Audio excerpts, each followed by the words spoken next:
What is up, everybody? Welcome back to the channel. I don't know if you can hear that. It is raining cats and dogs. I actually got rained out of town, and I guess it followed me over here. I'm just kind of annoyed because I can't finish the jobs that I had for today. But we need to get through some boxes that showed up. So in today's video, we're going to go over some Milwaukee stuff and yeah, let's get into it.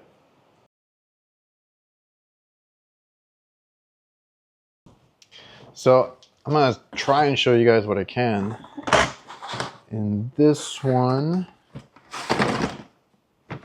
this is a M18 hammer drill, and this is a whole kit. So put that down. We also got a, they make an HVAC version multimeter, so we'll get into that one really quick. I thought that was kind of interesting. So you get your hammer drill with an M18. You get two 5.0 batteries with this kit. You get your charger in the box as well. And this comes with an auto stop control mode for extra safety. You got your handle right here. So you have these two clips here that we're gonna put where it shows you the hammer icon there, and it goes on either side. You got your pass-through one. Put it in the grooves, put the other one on as well. And there you are. So you can drill, get leverage, and then now you have that auto stop function feature there.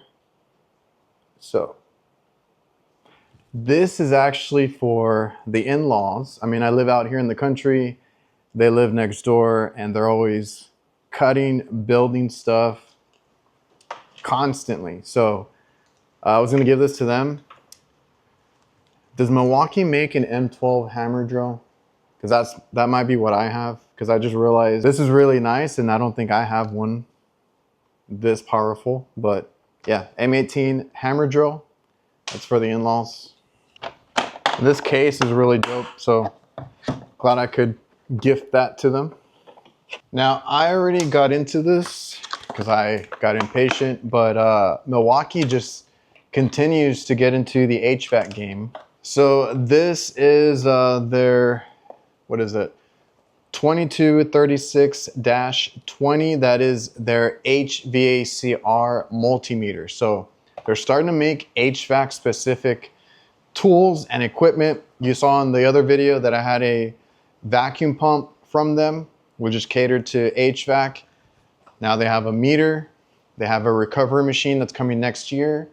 And eventually I'll do a video on kind of everything that they offer for HVAC technicians. I think it's a good idea to kind of go over that, but Milwaukee is starting to take over in that aspect. So it does current AC up to 600 amps. It does microamps DC, 600 microamps. It does voltage AC and DC, 600 volt, Cat 3, temperature from -40 to 752 degrees Fahrenheit. It does resistance, it does audible continuity, capacitance,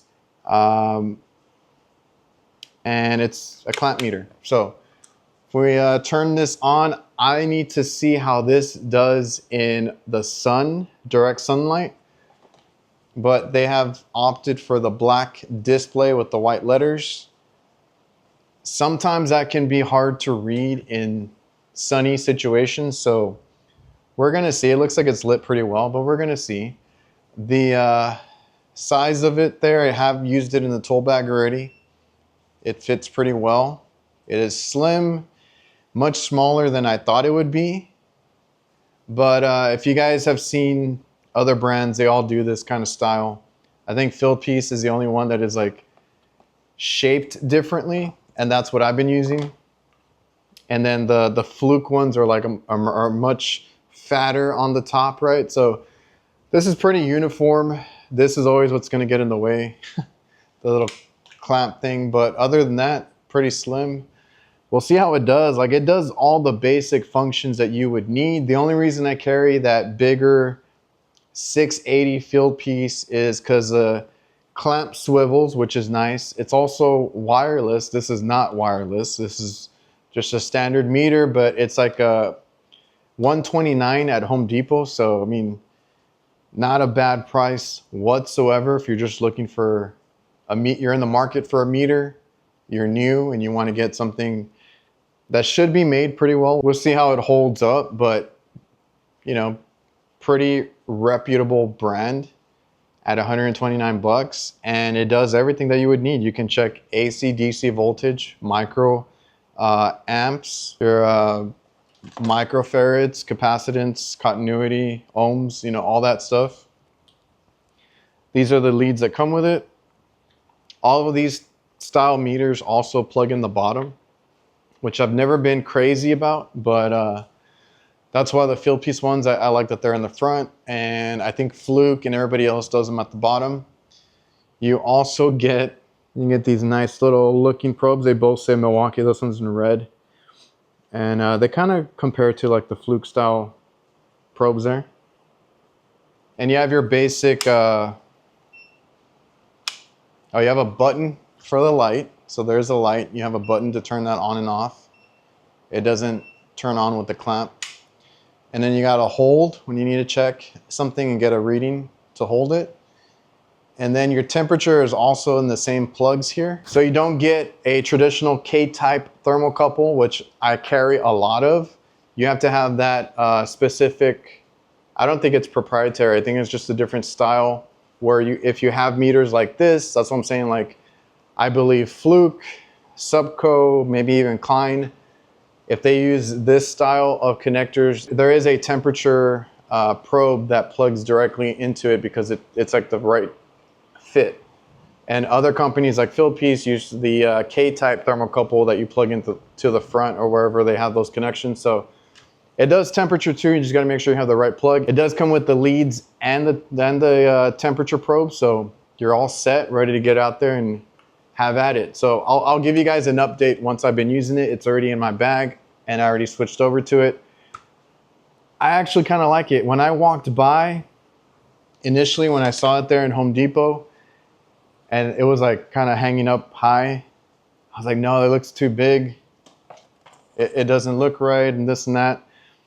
But I was intrigued because it was an HVAC one. I didn't know they made an HVAC one. I have seen their other meters because they have some that are just basic electrical functions. They don't have the capacitor, capacitance, microfarads, and temperature and all that. It's just like for voltage and amps and stuff. So I thought it was cool that they had a specific one for us. And once I got it out of the box, I was like, oh, it's not that bad. Like, it's pretty light and compact. So different from seeing it on the shelf and actually taking it out of the box. I felt like it was not going to be good, but it's actually pretty nice. I don't know how I'm going to show you the other one. I have a star of the show. There is a tornado warning now. All right, I got to get you guys far back. This is I believe it's the newest one, the Rocket Light. And I was dying to get this because we need to fix some of the lighting outside because it's not, we got it upgraded. It was a floodlight. We got it upgraded. It's a big light. And now it's LED, but it's too low to the ground and it's too bright and it needs to be like lifted. And I saw this one and I was like, this would be perfect for when I barbecue. All right, guys, this is, you can see it here, the M18 Rocket Tower Light and Charger. So what I like is that this thing is telescoping. It is big. It should be able to tower over me and if the kids want to use it while I'm outside too. But also it being compact, I can use it for personal use. Like I said, if I'm barbecuing, the kids want to play outside at night, whatever it is, I'll show you guys how bright this is at night when it's not raining. But also just being able to fold it up, take it with you and throw it in the back of the van for those job sites where you lose power, this will be great. All right, so I'll have to get some better footage of this, but this is the light itself. Like I said, I can take it with me whether I want to prop it up at home here and use it outside when it's, you know, dark out. These are the levers I can see now. And you can prop this up. And then here you have your leg release button. You push down on that. And yeah, set that down. Let me get a battery for it. And this head here is fully pivotable. You can shine it straight somewhere. Let's turn that on. And then these individually are also able to pivot. And you can lower that. Turn that up. You got 1, 2, 3 levels of brightness. So I think that's pretty awesome. All right, so this is part of their rocket tower lights. This one has 6,000 lumens. It has that true view light versus like a cool white. It's a little bit warmer, more natural. Quick setup from 4 feet to 7 feet. And then you have that really versatile pivot function on the lights, the 3 lights there. Charging, and it does have pass-through charging. You can also charge your battery with this if you plug it in. And this one is the 2136-20. You get basically, these are your 3 modes. So the brightest one is 6,000. You get 3.5 hours. You get 5 hours on medium and 10 hours on the lowest setting on an 8.0 battery. So I had it running outside for maybe an hour or so. When it got dark, I turned it on, finished barbecuing. And on this one, it's a 5.0, and it took about half the battery. Here is where you can plug it in. So if you get your outlet extension cord and you get that set up, you now have basically power to the unit, and you're charging your battery here as well. So just to show real quick, if you unplug it and you don't have the battery in, you can still turn it on with it just being plugged in.